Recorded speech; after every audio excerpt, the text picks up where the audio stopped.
April 22వ తారీఖున జమ్మూ కాశ్మీర్ పహల్గామ్లో జరిగినటువంటి ఉగ్రవాద దాడిలో ఎవరైతే హిందువులని చెప్పి నిర్ధారించుకుని ఉగ్రవాదులు మరి సింధూరం పండే రాష్ట్రంలో సింధూరం లేకుండా 26 మంది వనితలకి సింధూరం లేకుండా చేసినటువంటి ఉగ్రవాదులకు వారి యొక్క చర్యలకు ప్రతిఘటనగా ఈరోజు ఆపరేషన్ సింధూర్ అనేటువంటి పేరుతో మన భారతీయ సైన్యం కానీ మన భారతీయ ప్రభుత్వం కానీ గత 3-4 రోజులుగా జరుగుతున్నటువంటి ప్రతీకార చర్యలు మీ అందరూ గమనించే ఉంటారు.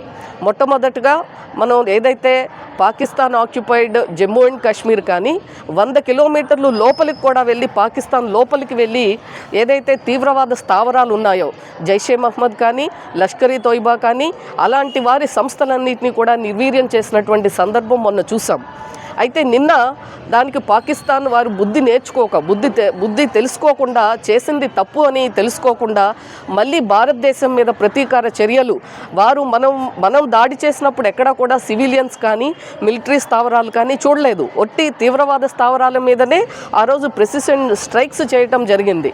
కానీ నిన్న చూస్తే పాకిస్తాన్ సైన్యం మన బార్డర్కి వచ్చి అక్కడి నుంచి మన ఎక్కడైతే జనావాసం ఉన్నారో ఆ యొక్క ప్రాంతాల్లో కూడా నిన్న రాత్రి జరిగినటువంటి దాడుల్ని మనం గమనించాం. అయితే దానికి మరి చాలా చక్కగా మన భారతీయ సైన్యం కూడా ప్రతిఘటించి వాటన్నిటినీ కూడా ఆ యొక్క మిసైల్స్ని మరి షాట్ డౌన్ చేసి నిర్వీర్యం చేసినటువంటి సందర్భం మనందరం కూడా గమనించాం.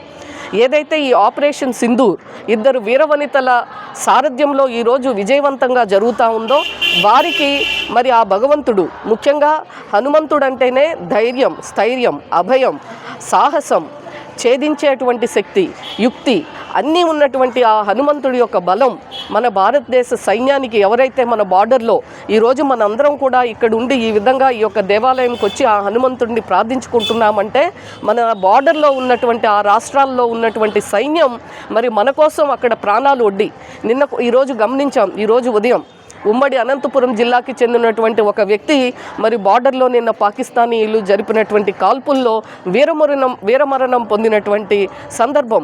వారికి కూడా ఘన నివాళులు మనం అర్పిస్తూ ఈ సందర్భంగా ఎవరైతే ఈవేళ భారతీయ సైన్యం ఉందో వారు చేసేటువంటి కార్యక్రమాలన్నిటికీ కూడా పాకిస్తాన్ పట్ల విజయం సాధించడానికి తీసుకునే ప్రతి చర్యకి విజయం చేకూరాలని చెప్పి అదేవిధంగా ఈ సైన్యానికి ఈ భారతదేశానికి సారథిగా ఉన్నటువంటి నరేంద్ర మోడీ గారికి ఆ యొక్క భగవంతుడు ఆశీస్సులు, శక్తి అన్నీ ఇవ్వాలని చెప్పి మనస్ఫూర్తిగా ఈరోజు ఈ యొక్క కార్యక్రమం మరి ఈరోజు ఆ భగవంతుడి ఆశీస్సుల కోసం చేయటం జరిగింది.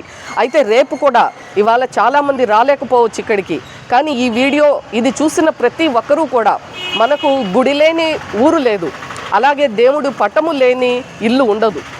కాబట్టి ప్రతి ఒక్కరూ కూడా రేపటి నుంచి కాదు ఈ రోజు నుంచే ఇప్పటి నుంచే ప్రతి ఒక్కరూ కూడా వారి యొక్క ఆలోచనలో కానీ వారి యొక్క ఆశీస్సులు వారి యొక్క ప్రార్థనలు మన సైన్యానికి అలాగే మన దేశ ప్రధాని నరేంద్ర మోడీ గారికి ప్రతి ఒక్కరి ఆశీస్సులు కుల మతాలకు అతీతంగా, ప్రాంతాలకు అతీతంగా, పార్టీలకు అతీతంగా మరి అందరి ఆశీస్సులు వారికి కలగాలని చెప్పి ఈ సందర్భంగా కోరుకుంటూ సెలవు తీసుకుంటున్నాను. భారత్ మాతా కీ జై.